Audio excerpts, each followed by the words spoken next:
Media बंधुओं, वैसे आप लोगों को ये विदित है कि कल भारतीय संविधान के मूल निर्माता एवं दलितों व अन्य उपेक्षित वर्गों के मसीहा परम पूज्य बाबा साहब डॉक्टर भीमराव अंबेडकर की जयंती थी, जिसे पूरे देश में बीएसपी के लोगों ने अपने परिवार सहित बड़े धूमधाम से मनाया है। खासकर यूपी की राजधानी लखनऊ में तो कल इनकी जयंती पर पूर्व की तरह ही इस बार भी इनके लाखों लाखों अपार अनुयायियों ने यहाँ लखनऊ में मेरी रही सरकार द्वारा निर्मित किए गए डॉक्टर भीमराव अंबेडकर सामाजिक परिवर्तन स्थल पर पहुंचकर इसे अपने श्रद्धा के मेले के रूप में मनाया है तथा इस विशाल व ऐतिहासिक स्थल पर लगी इनकी बड़ी प्रतिमा पर, अति विशाल प्रतिमा पर अपने श्रद्धा सुमन भी अर्पित किए हैं। इन सभी के बीएसपी बहुत बहुत आभारी हैं। इसके साथ ही इनकी सुविधा को विशेष ध्यान में रखकर कल मैंने इनकी जयंती पर पार्टी के वरिष्ठ पदाधिकारियों व कार्यकर्ताओं आदि के साथ अपने निवास स्थान पर ही इनकी प्रतिमा पर अपने श्रद्धा सुमन अर्पित किए हैं और इस मौके पर प्रेस नोट आदि के जरिए भी इनकी त्याग, तपस्या, संघर्ष व कार्यों आदि के बारे में भी अपनी श्रद्धा व भावनाएं व्यक्त की हैं, जिनकी सोच व मूवमेंट को आगे बढ़ाने के लिए बीएसपी के जन्मदाता एवं संस्थापक मान्यवर श्री कांशीराम जी ने अपनी पूरी जिंदगी समर्पित की है, जिनसे प्रेरित होकर अब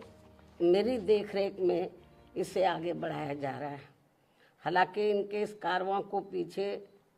ढकेलने के लिए यहाँ सभी दलित विरोधी जातिवादी पार्टियाँ किस्म किस्म के साम दाम दंड भेद आदि हथकंडे भी काफ़ी इस्तेमाल कर रही हैं, जिनसे बीएसपी के लोगों को कदम कदम पर हमेशा सावधान रहना है और यही फिर अपने इन महापुरुषों के प्रति इनकी सच्ची श्रद्धा भी होगी।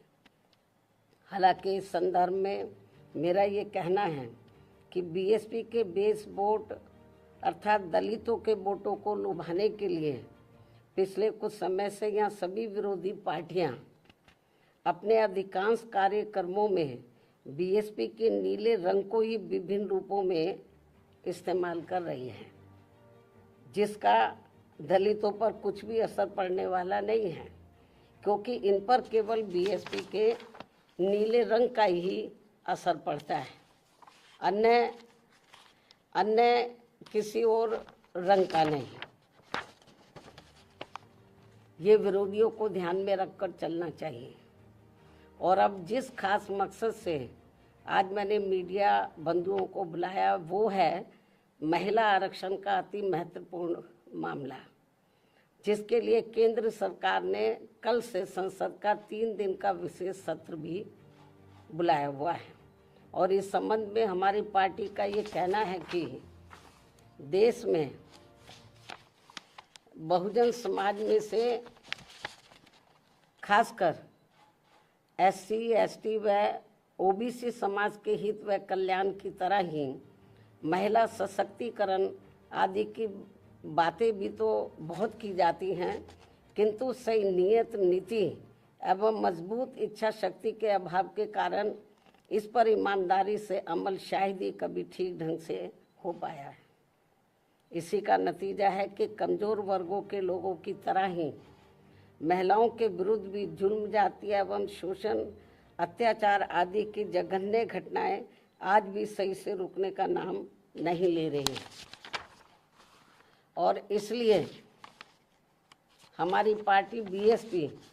देश की सर्व समाज की महिलाओं को उनके आबादी के हिसाब से 50% आरक्षण देने की मांग लगातार करती आ रही है, लेकिन जिसे कोई भी पार्टी अपने अपने स्वार्थ व मजबूरियों के कारण मानने को कतई भी तैयार नहीं दिखती हैं। वैसे भी भला हो परम पूज्य बाबा साहब डॉक्टर भीमराव अम्बेडकर का, जिन्होंने देश की महिलाओं को पुरुषों के समान बराबरी वाला एक व्यक्ति एक वोट का यह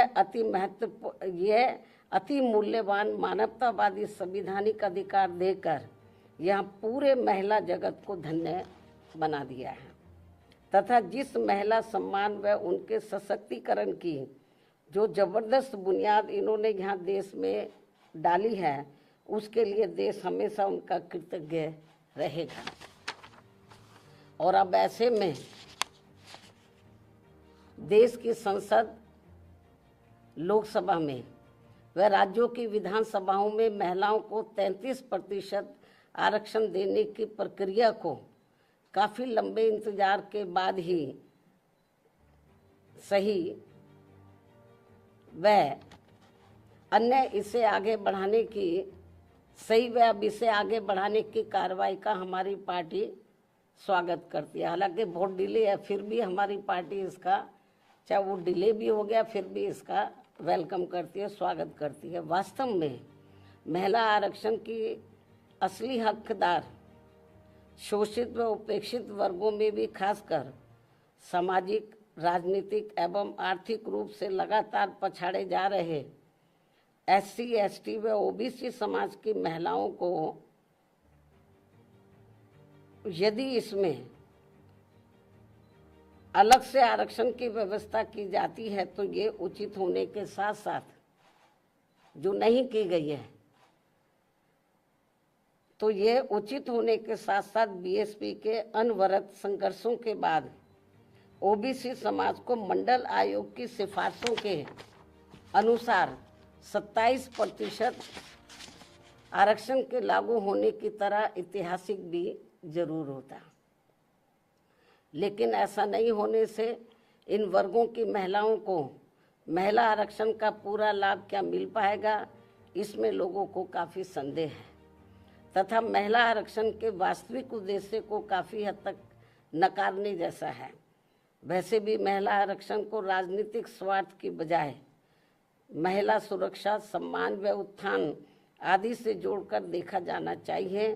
तभी इसका सही लाभ इनको मिल पाएगा। अन्यथा यहाँ ज़्यादातर मामलों में सामंती व जातिवादी तत्वों के हावी होने के कारण देश की महिलाओं को जो उनका उचित लाभ अब तक नहीं मिल पाया है, वैसे ही आगे भी पूरे तौर पर नहीं मिल पाएगा। जबकि परम पूज्य बाबा साहब डॉक्टर भीमराव अम्बेडकर ने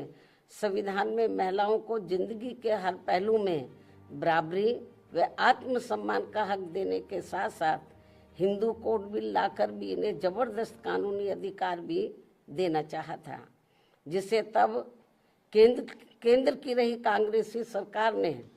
अपने संकीर्ण जातिवाद के प्रभाव में आकर वादा खिलाफी करते हुए नहीं माना और बाद में इसको आत्मा विहीन करके इसे टुकड़ों टुकड़ों में पास किया गया। इस प्रकार OBC समाज को आरक्षण देने के साथ साथ महिलाओं की सुरक्षा, सम्मान व उत्थान सुनिश्चित करने के मामले में ठोस कदम नहीं उठाने आदि के विरोध में बाबा साहब डॉक्टर भीमराव अम्बेडकर को देश के प्रथम कानून मंत्री पद से इस्तीफा भी देना पड़ा था। इतना ही नहीं बल्कि इससे पूर्व घोर उपेक्षा की शिकार भारतीय महिलाओं में शिक्षा की अमर ज्योति की अलख जगाने के मामले में महात्मा ज्योतिबा फूले व उनकी पत्नी सावित्रीबाई फूले के ऐतिहासिक योगदान व जबरदस्त कुर्बानियों को भला कौन भुला सकता है। उन्होंने अनेकों प्रकार की जातिवादी उत्पीड़न एवं प्रताड़ना झेलते हुए अपनी पत्नी व आसपास की महिलाओं को शिक्षा के अलंकार से सम्मानित व नारी शक्ति को प्रोत्साहित किया, बल्कि हर दुख और अपमान झेलकर भी स्कूल स्थापित करके इस क्रम को अभूतपूर्व तरीके से आगे बढ़ाकर हमेशा हमेशा के लिए सामाजिक परिवर्तन के पिता मैं बनकर अमर हो गए। इसके साथ ही अब जबकि महिलाओं को देश की संसद, लोकसभा में व राज्यों की विधानसभाओं में आरक्षण की बात आगे बढ़ रही है, तो इसमें किसी भी प्रकार की अड़चन पैदा करना उचित नहीं होगा। इस मामले में खासकर कांग्रेस पार्टी को महिला आरक्षण में SC, ST व OBC महिलाओं को अलग से आरक्षण देने की बात इन्हें अब क्यों याद आ रही है, जबकि इन्होंने इससे पहले अपनी सरकार में इस विशेष मुद्दे की घोर अनदेखी की थी और BSP की इस मांग को भी अन्य और मामलों की तरह जातिवादी द्वेष आदि के कारण अनसुना कर दिया था। ऐसे में कुल मिलाकर BSP का संक्षेप में यही कहना है कि देश में महिलाओं की लगातार हो रही दयनीय स्थिति को देखते हुए बेहतर यही है कि महिला आरक्षण को संकीर्ण दलगत राजनीति से दूर रखते हुए इसको जल्द से जल्द लागू किया जाए, ताकि कुछ ना सही ये थोड़ा ही बेहतर होगा, थोड़ा कुछ तो मिले इनको। साथ ही महिलाओं की सुरक्षा, सम्मान व उत्थान आदि के मामले में सभी लोग अपना मन भी जरूर चंगा करें, ताकि देश को कटौती में गंगा मिल सके। इन्हीं जरूरी बातों व सुझावों के साथ ही हमारी पार्टी वर्तमान केंद्र की सरकार द्वारा संसद में, लोकसभा